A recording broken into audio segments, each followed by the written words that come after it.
Hey guys, Akil here. You may not notice, but when it comes to the Trading Coach podcast, I don't use any producers, editors, or anything like that. It's just me. Now, if you know me, you also know that I'm not the best when it comes to technology, and that's exactly why I love Spotify for podcasters, as they make things super easy to record, distribute, and even earn money by recording ads like this.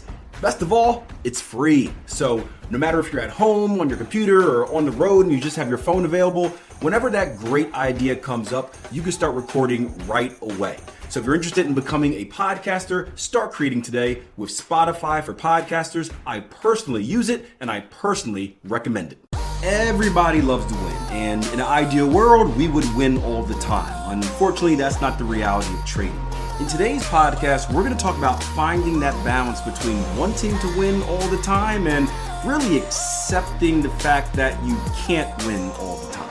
Now, before we get started, if you haven't done so already, make sure you check out our website, www.tier1trading.com, featured in Forbes magazine as one of the leading innovators in trading education. Bobby says, I watched SMB YouTube video the other week, and Mike Bellafiore was talking about one of his traders wanting to win every trade. Yeah, it's hard. I relate it to sports, Bobby, right? You guys know I coach athletics or track and field, and there's an ebb and flow. Just like there's an ebb and flow to the market, there's pullbacks, retracements, pullbacks, extensions. There's an ebb and flow to our training, where we start in August, and the main goal was for me to have them at their best in May. Right? So August, September, October, November, December, January, February, March, April, May, right? 10 months, right? My goal is 10 months down the line. So it's basically like trading, where my goal is a year. Or if I'm learning how to trade, my goal is a year and a half, right? And in that 10 months, you can't just get better every day, right? It doesn't happen, right? You need to, growth comes from stress in any aspect of life, right? You don't grow unless you stress, right? We take the weight room for an example, right? You don't get stronger unless you attempt to lift an amount of weight that is uncomfortable. Your body, the first time, eventually you're going to fail.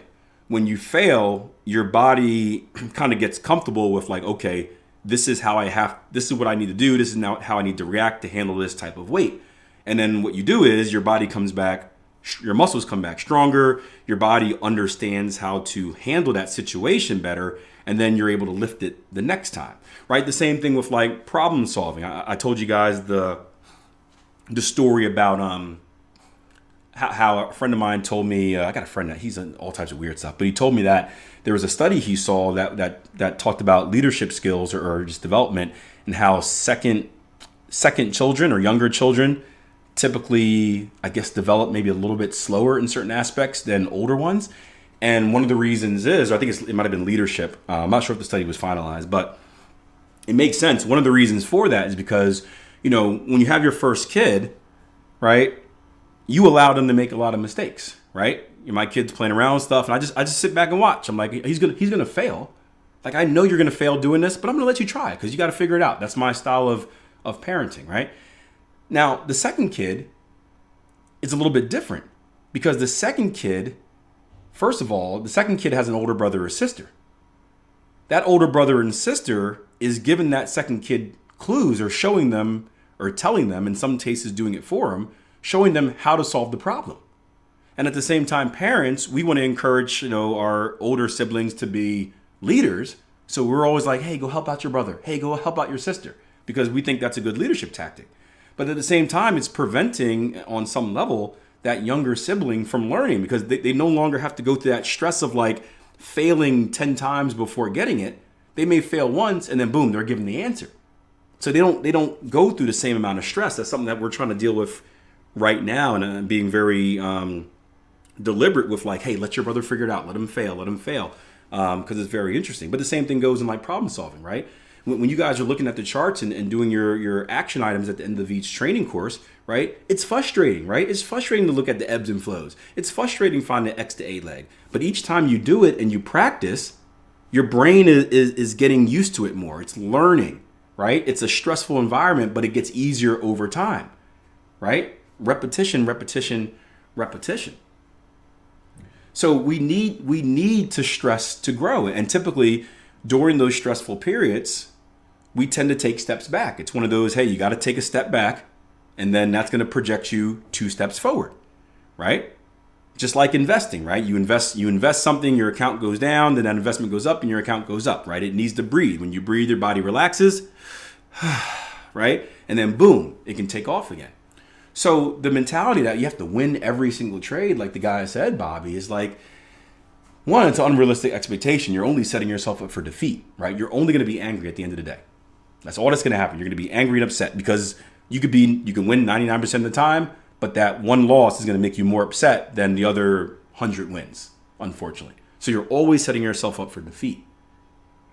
And when you do that, it's a negative mind state. You see the same thing in sports where it's like teams that have undefeated seasons.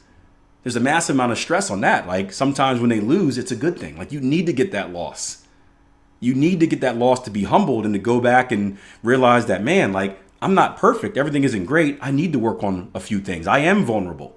I am human, right? I'm not invincible. Sometimes you need to bleed your own blood to take it to the next level. This is Sparta. The point of the whole rant before we went off is like, I tell our athletes like, hey, you're not going to be at your best every meet. You're not going to get a personal record every meet. But at the same time, I said, I appreciate the fact that you want to, right? So I appreciate, like, and maybe it's a blind athlete's mentality, right? Like if you put me in a sporting event, even at my advanced age, right? And my very advanced knees, if you put me in a sporting event against anyone, I'm never thinking I'm going to lose. Like I am not going to lose. I don't care. You can put me 1-on-1 against Michael Jordan. I'm going to beat him. Like that is my mentality, right? And I think it's good to have that mentality because that's confidence. And as long as you're realistic about it. So I think I'm going to beat Michael Jordan, and I tell myself that, and I will sit in the mirror and do those affirmations over and over again. But deep down inside, I know I'm not. So I do have perspective. I have self-awareness. I think as long as we have that self-awareness, that's what keeps us humble, right? So in the back of my mind, I can be like, okay, I have no chance at beating Michael Jordan 1-on-1. But I know that in order to perform the best, I need to tell myself that I am. I need to lie to myself enough so I can believe it. Because I'd rather go in there with that type of confidence than go in there like, oh man, I'm gonna lose, and I'm peeing myself, right? As he backs me down, right? So I get it, right? And as a trader, it's a little bit different because we work with probabilities, but it's the same. It's the same type of confidence where we need that confidence where it's like, hey, I want to master this. I want to figure this out, right? I would love to be a 100% trader. I would love to master the markets. That is my goal, to master the markets. Deep down, I know I will never master the markets. But the idea that I want to master the markets, it's going to inch me closer and closer and closer, right?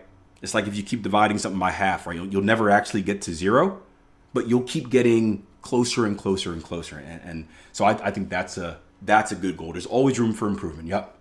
So as long as you're self-aware, as long as, he doesn't believe as long as he's like, yeah, I want to win every trade. Like, man, why did I lose that trade? What can I do to get better? I love that mindset. How can I improve? As long as deep down he's like, yeah, I'm going to lose. I'm going to lose every once in a while. But the mindset that like sports, like, coach, what can I do better? Nothing's perfect. There's got to be something I can work on. Like, I love that. So that's what you need to be successful. Hope you enjoyed the episode. If you want to put yourself in a position where you're learning the right way and not recklessly throwing and wasting money in the market, you can do so at our website, www.tier1trading.com. We were featured in Forbes magazine as the leading innovators in trading education. But don't take my word for it. Don't take Forbes' word for it. Check it out yourself. Start with the trial membership. It's 14 days on the platform. You can download software. You can join the community. You can join a live session. You can take some trading courses. You can do all of that at www.tier1trading.com.